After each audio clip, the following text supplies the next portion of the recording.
Undocumented immigrants stand to gain big if the Build Back Better Act gets approved.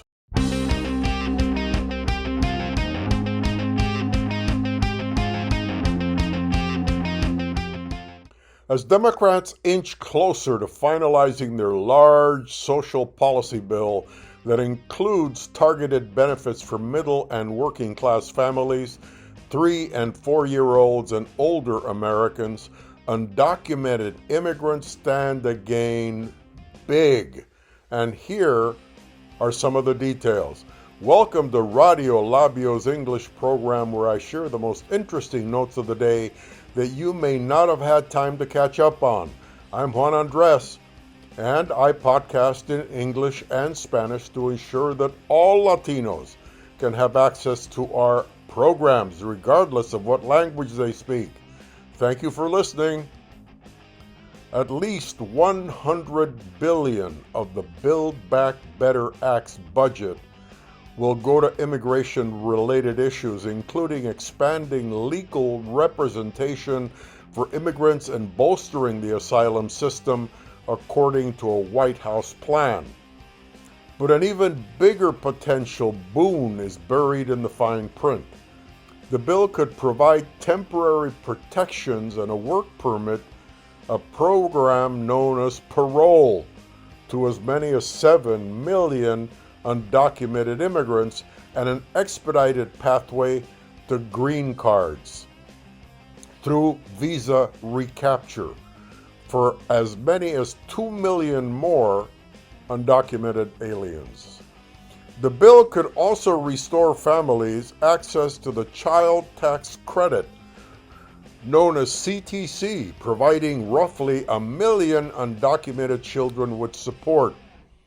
What a difference from one president to the next. The former one called us rapists, murderers, with no intention of even trying to resolve the immigration issue we have in this country. While this one tries to solve the immigration problem, now though we'll have to see if he can deliver. While these three programs, the parole, visa recapture, and the restoration of the child tax credit for undocumented kids remain in current drafts of the bill, their ultimate fate remains unclear. Whether they become law depends on the Senate parliamentarians' deliberations, the Democrats' ongoing negotiations, and a final vote. There's still a lot of work to try to get this done. It can be done even if the parliamentarian says no, because this is to determine, the parliamentarian determines the Senate's rules. And has nothing to do with the Constitution, has nothing to do with laws. It's the agreement between the Democrats and the Senate and the Republicans in the Senate that they have concluded is in the best interest of the Senate. And the reason the Democrats don't want to toy with that, risk it, is because if they ever lose control or majority in the Senate, the Republicans then can use those changes against Democratic issues, and it would come back to bite them. That's what's holding this up, and they're trying to do it as best they can with the parliamentarians' deliberations. The Democrats' original proposal included a much more ambitious pathway to citizenship, but if what's left in the drafts of the whittled-down bill passes, undocumented immigrants will still have reason to celebrate big time. It's certainly different from what the president originally proposed, but it'd be a huge step forward and a major breakthrough to allow 7 million people to work and live in the United States legally. Some 7,081,000 undocumented people who have lived in the United States since at least January 1st of 2011 would be eligible for the parole program as it's currently outlined in the Build Back Better Act, according to the Center of American Progress called CAP, a Progressive Policy Institute. That's a large slice of the roughly 10.5 million undocumented people who are currently living in the United States, getting just over 7 million people legal status, the vast majority of whom have never had it. That's a big, huge deal. The parole program still faces an administrative hurdle because Democrats are passing the Build Back Better Act through a budget process known as reconciliation. The Senate parliamentarian must determine whether parole can remain in the final bill according to Senate rules. While parole is not a pathway to citizenship, advocates note it's a crucial step. Immigrants on parole would enjoy protection from deportation and on a case-by-case basis a work permit.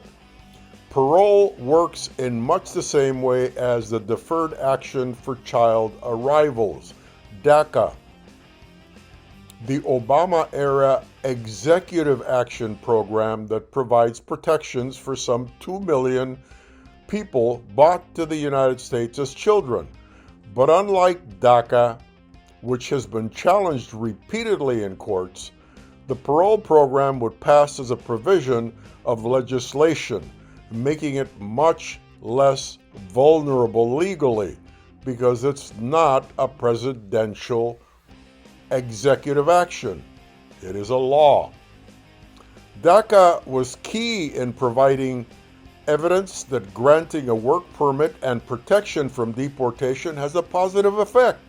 When you give people a work permit, they're able to get better jobs, they're able to get higher paying jobs, support their families, their communities. In the current House version of the bill, Democrats have included a provision allowing immigrants to access green cards that have gone unused, usually because of bureaucratic delays, dating as far back as 1992. Depending on how the program is implemented, more than 2.2 million visas could be recaptured in order to reduce backlogs and wait times by as much as 20 years. That's the backlog on getting paperwork from the government. 20 years. You'd think, oh my goodness, this could certainly go a lot better, according to a research fellow at a libertarian think tank.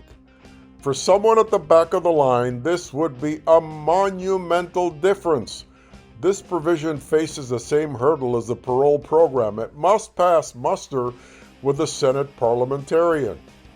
Before 2017, all children with parents who met income requirements regardless of citizenship were eligible for the child tax credit. Parents could declare dependents using either a child's social security number or individual taxpayer identification number. The Trump administration changed the rule, explicitly excluding some 1 million children without a social security number from pandemic-related child tax credit support. The provision in the current bill would restore the pre-Trump era criteria. It's good to see the Build Back Better Act framework restore equitable access to this critical economic support for families regardless of immigration status. Whether this restoration remains in the bill's final text will again depend on the Senate's parliamentarians' ruling and ongoing negotiations amongst Democrats. If all these three provisions become law, they would be transformational for millions of undocumented immigrants living in the United States. While immigrant advocates say it's not enough to declare victory, they would likely continue to pressure the administration to create a direct pathway to citizenship. But incremental provisions such as these are crucial because it helps to build the case then for the broader legalization down the road. I'm Juan Andres, You can find us on more than 60 sites on the internet where you can listen to our podcast. Just ask Google, Radio Labio, and bingo, we'll show up. And remember, we do programs bilingual, English and Spanish, so there's no reason any Latino, whether you're Latino Americano or Latino just arrived, you can access our program and understand what we're trying to get across. On my behalf, as well as my colleague Yvonne Encina, who does weekend programs, and our manager and fellow on-air personality Francisco Maldonado, thank you for listening, and we'll see you next time.